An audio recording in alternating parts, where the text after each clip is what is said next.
দেখো বন্ধুরা, এখন থেকে গাড়ি বন্ধ হয়ে গেছে। এই একটি মাত্র জমি কাটাছে সারাদিনে। এটা কেটে বসে থেকে খাওয়া দাওয়া করে গাড়ি সাইডে রাখা আছে, ড্রাইভারে যে গাড়ি বসে আছে। তো কাজ তো হবে না মনে হচ্ছে, পুরুলিয়ায় আসা মানে একদমই বেকার।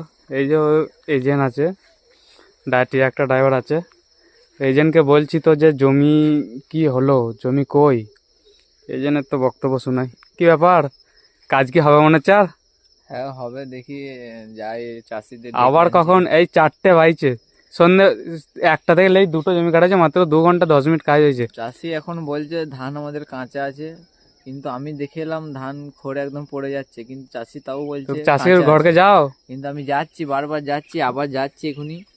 দেখি এরকম করে কাজ হয়? এরকম করে কাজ তো সারাদিন ঘুরে ঘুরে 30-40 লিটার তেল যাচ্ছে। এটি একটা ড্রাইভার, আমি 5 দিন ধরে বসে আছি। এই তো একটাও টিপ আর হচ্ছে না। 7টা জমি কাটলে একবার যেতে হচ্ছে আমাদেরকে। সারাদিনে একটি টিপ হয়ে বসে আছে, সারাদিন এত বড় গাড়ি নিয়ে। ভাই এজেন্ট, যাও যাও তাড়াতাড়ি যাও, এই ঘর চলে আমি যাচ্ছি। যাচ্ছি, আমি অবশ্যই চেষ্টা করছি আপনাদেরকে কাজ দেওয়ার চেষ্টা করছি। গাড়ি আর শিফটিং করবো, শিফটিং করে পালিয়ে যাবো। 3 ঘন্টা কাজ দেবো আমি। 300 ঘন্টা দেবে না, কত দেবে দেখাই যাক।